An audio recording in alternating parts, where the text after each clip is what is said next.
This is the Savanac forest.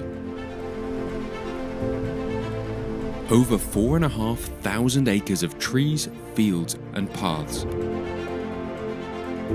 Used and loved by many for being a little bit of wilderness in an otherwise crowded world.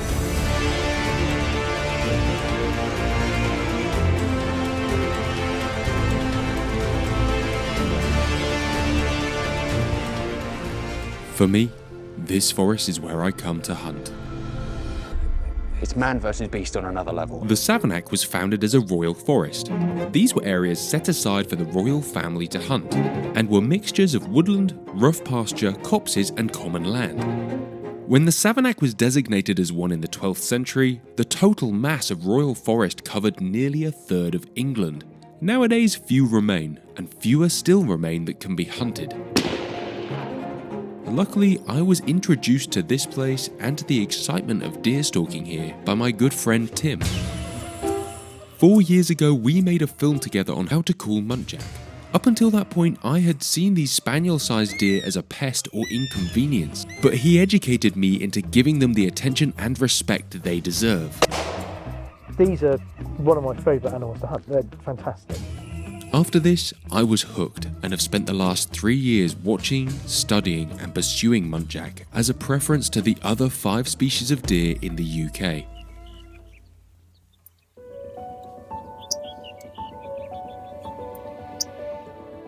Life this year has got in the way of that passion.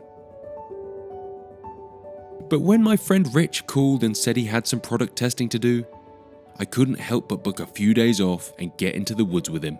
Morning, mate. Morning, Mr. Carter. How are we? Really good, man. Feeling lucky? Do you feel luck? Do you believe in luck? Yes. Good, because I'm wearing a lucky hat. I'm going to get something on the floor today. Didn't Nice I give and you early. a hat? You did, yeah. You brought me great luck over the course of the last few years. I mean, Muntjac is the purpose of this whole mission the next couple of days, but if we see a fallow, shoot it. Fair enough. Feeling strong? You are. What were you complaining about the other day? If you shoot it, you best drag it and gut it? That's it, yeah. Yeah, that's why I say shoot a fallow, Rick. Let's shoot 2. Perfect. Plan is we're going to walk that way. We're going to hook a left into the wood in 100 yards and we'll be on top of deer, usually fairly quickly if they're in there. Start one of the more undisturbed areas. We're going to walk through that real slow. It's quite foldy, only Muntjac. There's our big forestry block on the left-hand side, really thick. You can't get in there, but you can see deer coming out there at the end, maybe.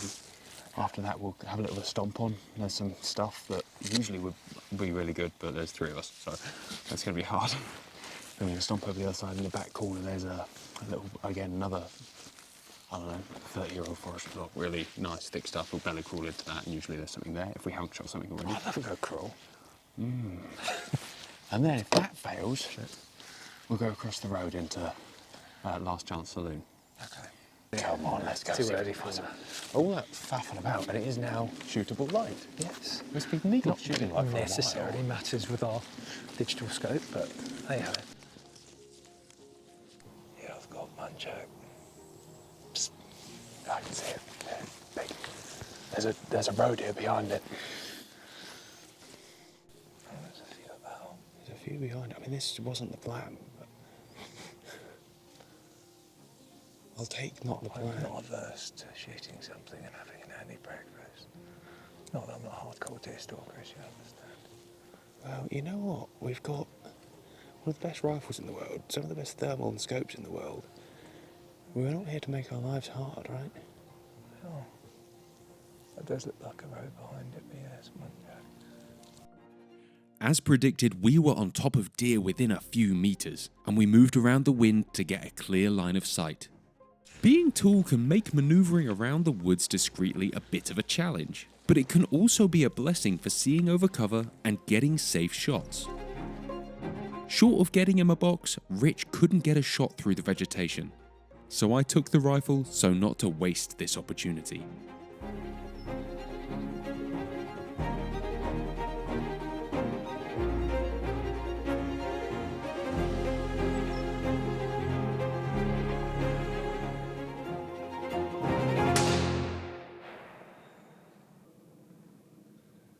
So 50 yards from the car, that was the prediction. Yeah. And I've discovered that this is like a 6'7" stalking wood. It definitely is, yeah. It was at least 80 yards from the car. Unknown line of sight. Well shot, mate. That was not one. That was a bit of fun, I mate. could see from my diminutive height. Apparently, 4 or 5 inches does make a difference. Mate, I love Muntjac stalking. I remember a day and a time, firstly when they didn't exist around here, and secondly when we used to just shoot them with reckless abandon, didn't care about them. Still do regard them as well, but I think they're absolutely fantastic. I'm really glad they're here. I love stalking them. You'll never shoot them out. Only they're cool in it, and it actually comes in. You can see it play like it's a game. Shooting Muntjac is a game the wrong word? It's a sport. It's actually it's man versus beast on another level. And I appreciate that we're technologically super advanced. But yeah, this is. I was watching it in that. You could see it. We spotted it with this. Called it in with the squeaker, which I've subsequently lost, I think. well, that's going to be a long rest of the day. So you were playing hide the sausage last night, Johnny? I was, yeah. Excellent. How did that go? I used that and she came right on in. People go mad for calling Robux, but you can call these old bad boys all year round, and that is so cool. That was great. That was really exciting. And we've been here 20 minutes, so and now it's your turn. Unless you're not tall enough, and this could just be a lesson in how you should be taller. That might be the theme, and that I'm clearly not tall enough for this wood. Bramley's still quite high, despite. I suppose it's not that late in the year to be fair. It's got worse and worse over the since I was a kid, but it also makes stalking way better all year round. Yeah, it's really good for these guys, to be fair. If you don't get muntjac in open areas, like you don't really see them in places like Yorkshire where it's too open. There's no big bramble build-up, but in the south where there's a huge amount of bramble, they really thrive. I remember not seeing them in the New Forest for like 7 years after they were first seen. People were like, there's muntjac here. I was like, no, not here. I think they definitely not. I'd know. I think they did a count over the road and said they had 12 and they shot 100 off the first year. They are. I just love them. All right, should we take this back and go find another? Let's do it. Maybe 200 yards from the car this time. Yeah, let's make it like see them a little bit wild. And it's nothing to do with it. See the car, so it does feel quite, genuine. If we never said anything, no one would ever know. You say it's quite genuine. We still had to kill it. We still had to find it. Yeah. You may have noticed this is a small deer. In fact, every time I take one of these home, my 6-year-old helps me process it and demands that this is just a baby deer. It's not, but I can see how to many that this little deer that stands only 18 inches to the shoulder could be mistaken for one. So this is not a baby deer, but a Reeves Muntjac. Yeah, it was good sort. We saw a few animals and we called in that little buck. I mean, that wasn't the plan. It was the plan, right? We're here for a decent buck. It doesn't matter who shoots it, but you never turn down the first one you see. Exactly right. I couldn't possibly have shot it because it was, over some medium height grass. Yes. All right, we ready? Ready. Let's go. Deja vu. They come from China and were released into a deer park over 100 years ago. Many people will not have seen them but will be familiar with their distinctive bark.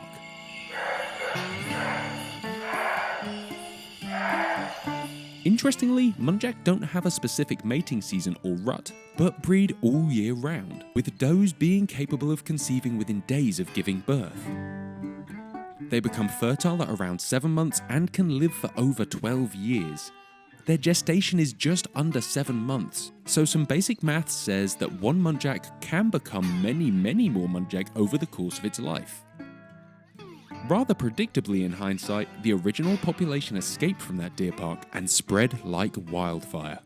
Muntjac are classed as an invasive species in the UK, and their stronghold is in the east of England, the East Anglia region, but they've spread across the whole of the country. Once they get a foothold, because of their small size and their willingness to live in really thick cover, trying to actually outwit these things is incredibly tricky, and that's why you need to use all the tools at your disposal to be able to get on and hunt these things.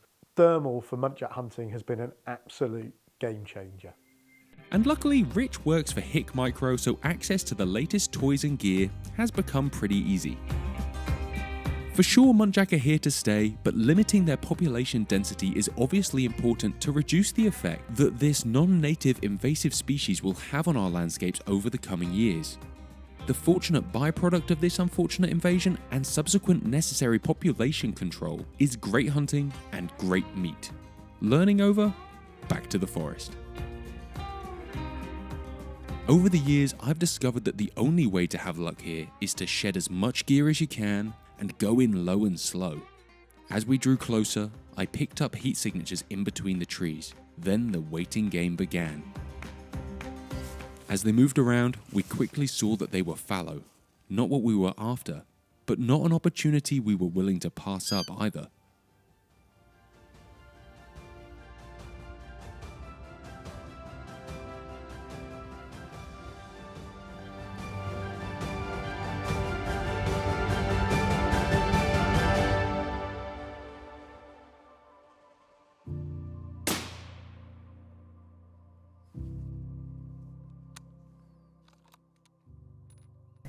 Across the back of it, about 100 yards.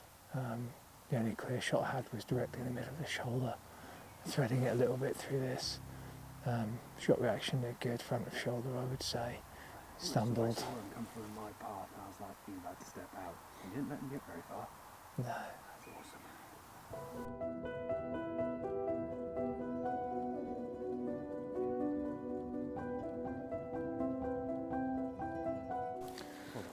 Thank you, mate. That looks pretty much where I was aiming, which is handy. Tidy, not necessarily where your estate wants some shot, but at least it's... Definition of a good shot?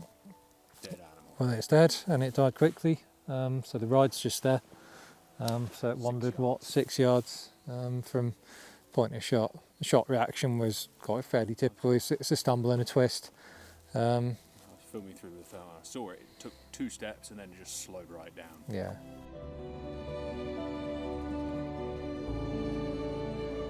One muntjac and one fallow taken from the forest, and some amazing memories made with friends.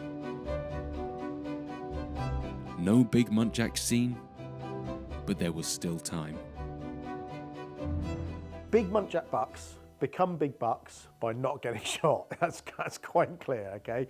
Now, it's so hard to find a big muntjac, not because they're not there, it's because they're elusive, they're secretive, and they live in cover. If I'm gonna go muntjac hunting and I'm looking for a big one, I find time of year is more important, and it tends to be in the very late winter, very early spring, where the big boys show up. I shoot most of them in March and April, but so before the cover flushes and gets really high, so you can still see them. And it's also just before they start to shed their antlers. They tend to be more active, and you find them moving around more, probably looking for territories and trying to get the smaller bucks out before they've cast. I think the main skill, if you're trying to shoot a big muntjac buck, the absolute main skill is to be lucky, because it's better to be lucky than good. Yesterday was real good. I ended up, like any time I see Rich spending money, I treated myself to an Alpex and went out today, and Craig from Barbary helped me zero that in. But Rich actually left me with these, the new HIK Thermal Cross Night Vision binos. This could get expensive. They are unbelievably good. You can flick them through all the modes of night vision and then they go into IR, so you have like a night vision camera, but they come with a built-in IR torch on the front. Pretty handy. When we were walking back the other day, we saw a few bits, which was kind of cool. I've taken a bit of a gamble here. We were out filming something else and thought, hey, we're passing. I had the rifle. I don't have a sling. I don't have sticks. We're gonna go old school, well, half old school. Not particularly hopeful, but if we work away and find a high seat, have a nice evening of it. Fingers crossed we can find a muntjac. Although I've been told on pain of death, if I see a fallow, we must shoot it if safe. So very likely we'll kill some more fallow, but a big muntjac would be nice. This HIK unit is a hybrid of thermal imaging and digital imaging. The digital imaging has a color day mode and a night vision mode with an onboard IR illuminator to help at night. It's also got a rangefinder, which anyone who's used this kind of tech knows is a brilliant addition.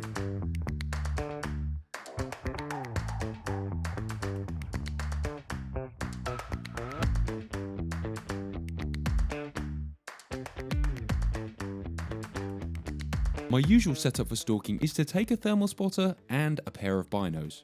But this hybrid unit and its ability to swap between target acquisition with the thermal and identification with the color imaging certainly made the stalking process way more efficient. Like any new kit, it took a few hours for operation to become second nature, but after that, we were cooking on gas.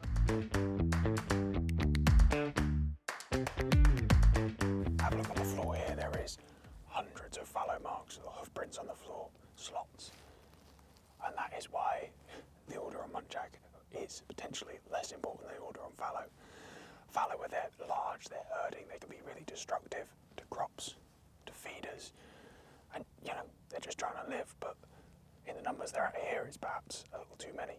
It's a facet of being part of any deer management community group, like I am here on this syndicate, is you're working together for the right goals, for nature, for the herd of the fallow. That's kind of an important factor of being part of any deer stalking community or deer management community.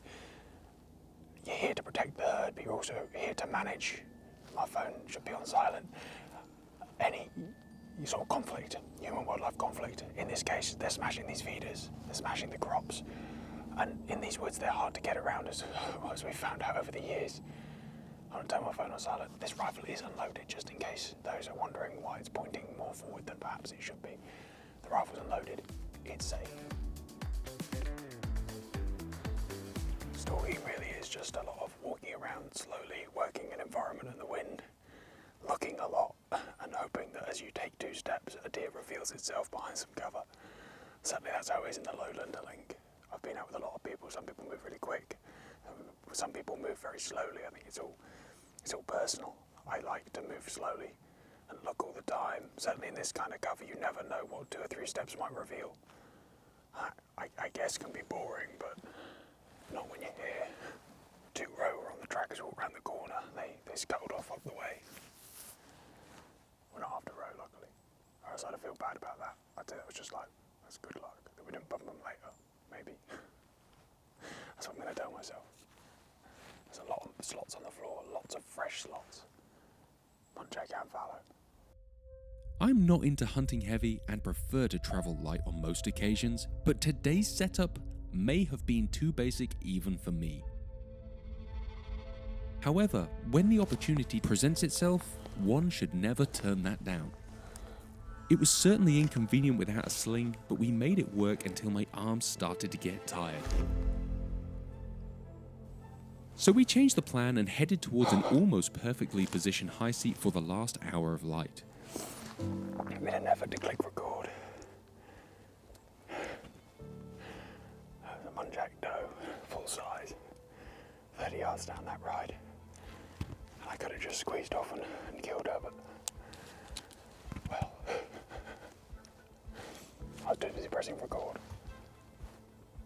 Doesn't mean they're here though, and they're feeding on the rides. So I'd say this high seat isn't the one we planned to go in, but it is the one that we're going to stay in. Let's climb up.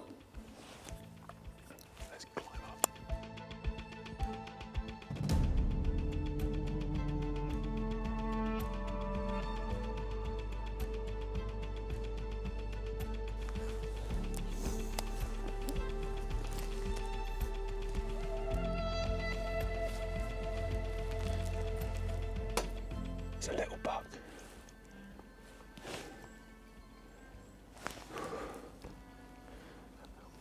Okay, yeah, it's fine. One over there. One over there. That one is now feeding down towards us. And that one is still feeding straight towards us. Don't like the idea of a broadside shot, do they? Alright, he's over.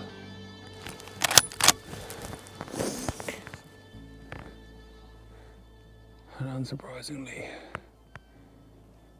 that other one has run off. One Muntjac in the bag.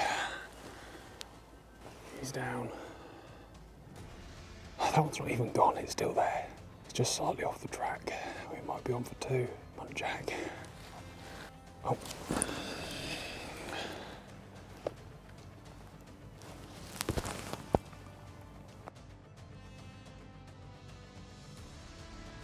There's a few branches in the way. It needs to take 1 step forward. Like that.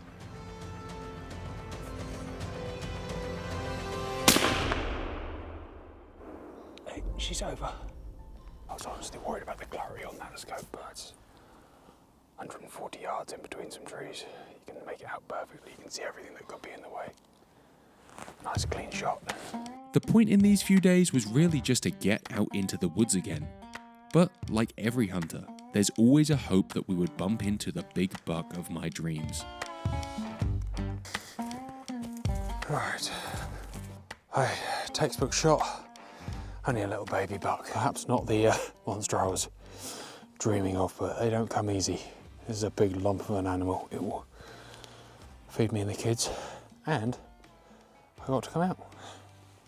We've still got another day. Not that it matters.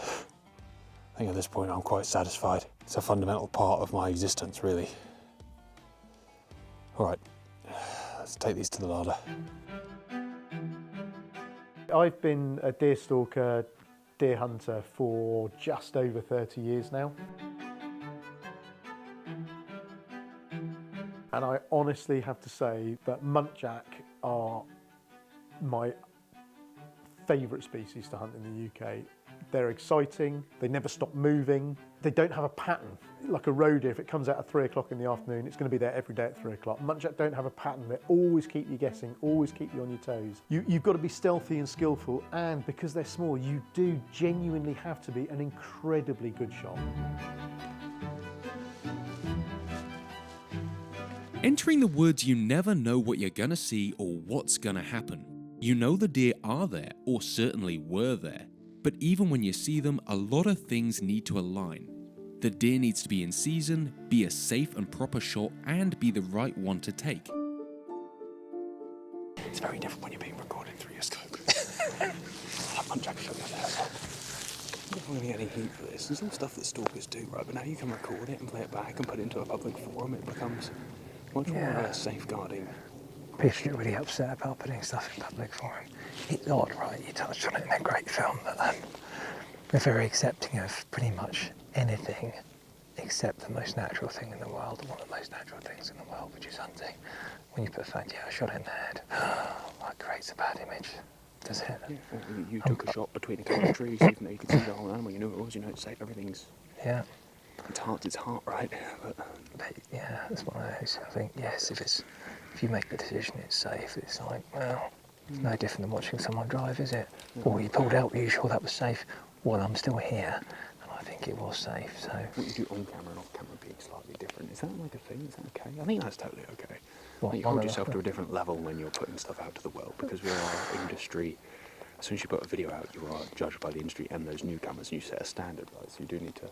What you do on camera might be more best practice than you do in person. I think you're setting an example. It's like restaurant manners versus at-home manners, isn't it? When you're having a meal, it's neither are particularly wrong, but yeah, you might not quite do the same things. Neither is wrong. No, and in this, providing everything you're doing is safe, then who cares, right? if it's safe and humane, then yeah, I don't think want people perhaps. I'd like people not to do as I say, not as I do. do as I say, not do as I do. A few encounters in, and we settled into a small clearing to see what would come into the call.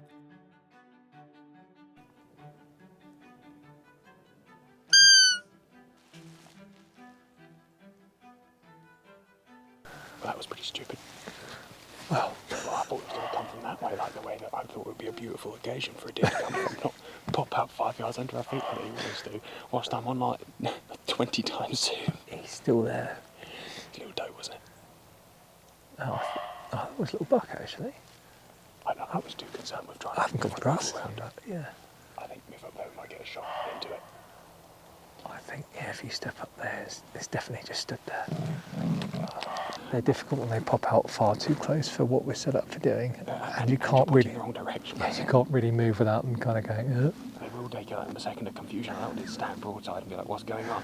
I mean, for the benefit of the camera, if we came out that gap there and we were stood there, and it was like I looked, and my first instinct was, "Whose dog's off the lead?" Because it came in like a spaniel, and I was like, "Shit."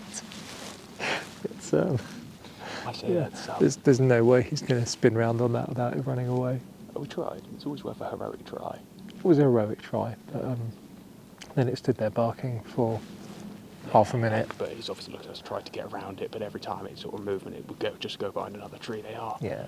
Like, this is why they're awesome. Like that roe stood there, could have shot about 50 times, and his brother too. What I find interesting is I don't get thermal blindness at night with it.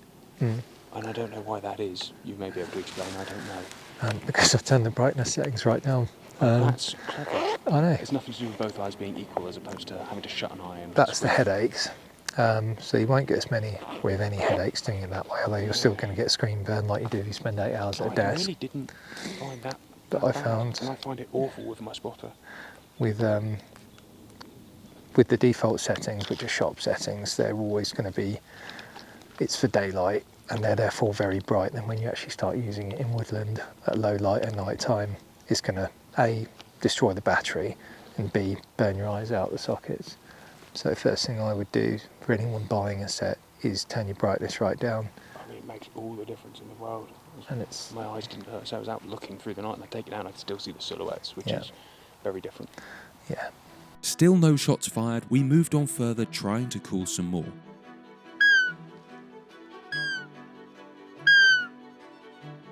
But with no luck, we headed on. Our only sign of deer being some fresh heat signatures on the floor, where some fallow had clearly just been bedded down. A few minutes later and we called it for the morning, heading out of the woods to grab some breakfast and set our plans for the afternoon. I had seen so many muntjac that night alone in the seat that getting back into that high seat seemed the logical destination. And even if they didn't show back up, the chances of a fallow should have been pretty high as well. After a short stalk in and an encounter with some roe, we were sat in the seat, eating jerky and making inappropriate conversation. But you'll regret having those last pieces. Do you not want any more? No, of course I want more. That was, of course, until the first sign of heat in the thermal focused our minds on the task at hand.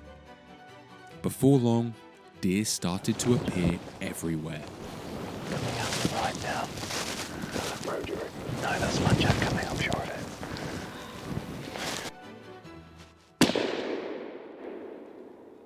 Looks like a muntjac. From his body shape.